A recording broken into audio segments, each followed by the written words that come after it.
Le petit matin Sud Radio, 5h-7h, Benjamin Glaise. 6h40 bientôt sur Sud Radio. La vie en vrai, J-1, donc avant l'ouverture du Salon de l'Agriculture. Top départ demain. Sud Radio y sera à partir de dimanche matin de 8h30 à midi et tout au long de la semaine prochaine sur le stand de la coopérative agricole.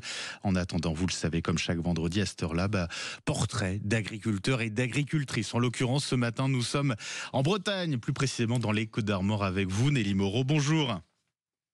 Bonjour. Et bienvenue sur Sud Radio, Nelly, agricultrice. Vous faites de l'élevage et de la polyculture à Tréméloire, précisément. Dans les Côtes-d'Armor, on n'est pas très loin de Saint-Brieuc. Vous êtes associée coopératrice chez Eureden. Présentez-nous d'abord un petit peu votre exploitation, Nelly Moreau. Exploitation familiale, c'est cela ? C'est cela, oui. Donc, je suis en GAEC avec mon mari et mon fils en tant que salarié. On a donc 100 vaches laitières et la suite sur 135 hectares, donc en polyculture. Donc on a essentiellement du maïs fourrage, de l'herbe, de la luzerne, du blé, du colza et du haricot, des légumes haricots coco de Paimpol. Avec les cocos de Paimpol, bien sûr. Voilà. Oui, ils sont connus, forcément. Ça, c'est une tradition quand on est dans les Côtes-d'Armor. Voilà. Eh ben oui. Oui. Avec des céréales qui vont servir notamment pour certains à nourrir vos vaches. Donc le maïs fourrage sert. Donc le maïs fourrage sert à nourrir les vaches, l'herbe et puis la luzerne. Et la luzerne, bien évidemment.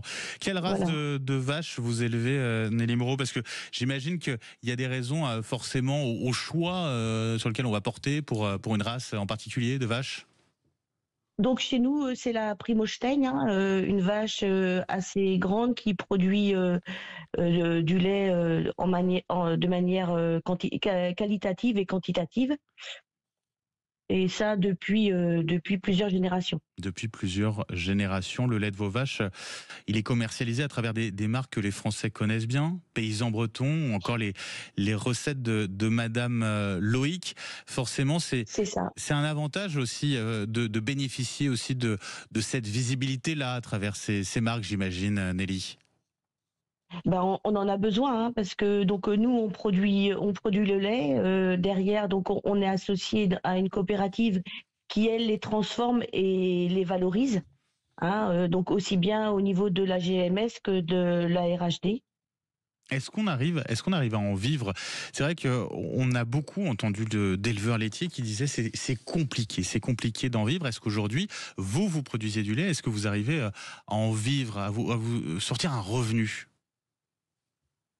Disons qu'aujourd'hui, on a eu une hausse là depuis ces dernières années là du prix du lait, mais les charges en face ont aussi augmenté. Donc aujourd'hui, on arrive à en vivre, mais c'est pas glorieux non plus quoi. Donc on aura besoin, pour les années à venir, on aura besoin d'un prix pour pouvoir installer les jeunes générations qui vont arriver.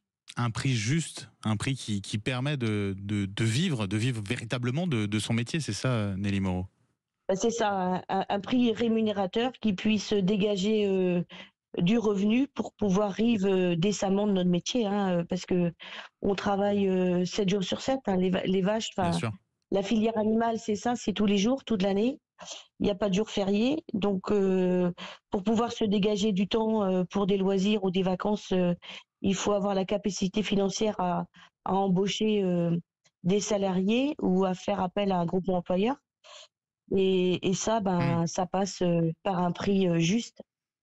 Et comment on y arrive à cela ? Parce que, alors c'est une question compliquée forcément, Nelly Moreau, mais qu'est-ce qu'on peut mettre en place justement pour permettre à nos agriculteurs français, à vous, de vous rémunérer à un prix, un salaire, un revenu juste, décent ?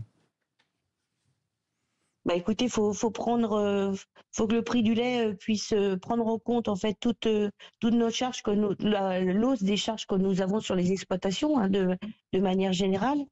Et puis à cela s'ajoute de l'autre côté le consommateur qui doit lui privilégier dans ses achats l'acheter français. parce que on peut toujours trouver moins cher partout ailleurs, hein. Mmh. Mais la provenance, si on veut conserver un tissu agricole national, il faut avoir la prévalence, l'achat français. La provenance et la qualité également du produit en France, Nelly. La qualité, c'est pas un souci. La qualité, on sait faire. Enfin, on a été formé pour ça. Mmh.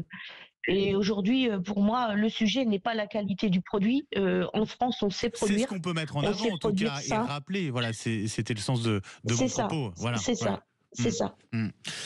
Je crois que vous avez des haies sur votre exploitation, non? C'est ça? Oui, donc Ouais. en fait, Parce que ça avait de été un manière des générale, symboles de hein, la colère agricole aussi, les normes trop compliquées, trop nombreuses justement qui pesaient sur ces haies. bah oui, parce que c'est vrai que en fait, au niveau de la PAC, fut un temps, la largeur de la haie pouvait nous enlever en fait du périmètre au niveau de la surface de la parcelle, et en Mmh. deçà, bah après, enlever de la PAC, mais au-delà de la PAC, en fait, faut regarder la valorisation de la haie, et quel atout elle a pour le bocage, pour la biodiversité. Et c'est vrai qu'en Bretagne, on a su garder un bocage assez dense. Il y a aussi de Ce qui temps n'est en pas temps, le cas de partout, parce que depuis les années 50, moins 70% de haies en France. C'est vrai que, voilà, à part sur certains territoires, notamment la Bretagne, comme vous dites, bah, le bocage est très clairement en recul, quoi. oui, oui, oui. Mm, Et donc, c'est vrai qu'on voit, donc, qui dit recul du bocage dit aussi érosion des sols, bien sûr. parce que donc les arbres ont un atout, hein, et aussi conserver de la biodiversité. Voilà. Mm. Nelly Moreau, un grand merci d'avoir été avec nous ce matin sur Sud Radio. Je rappelle, vous êtes agricultrice, éleveuse en polyculture associée coopérative chez Eureden. Vous êtes du côté de Tréméloire dans les Côtes d'Armor en Bretagne. Je vais y arriver. Merci beaucoup Nelly. Passez une très belle journée. Et c'est l'occasion pour moi de vous rappeler par ailleurs que Sud Radio sera au Salon de l'Agriculture qui ouvre ses portes demain. Le Salon de l'Agriculture à Paris, porte de Versailles. Notez bien, si vous êtes du côté de Paris, Sud Radio sera au Salon de l'Agriculture à partir de dimanche matin. Le grand matin de Sud Radio, ce sera avec Jean-Marie Bordry depuis ce Salon de l'Agriculture au stand de Coopérative Agricole. Pour ceux qui sont dans le coin, allez le saluer de notre part.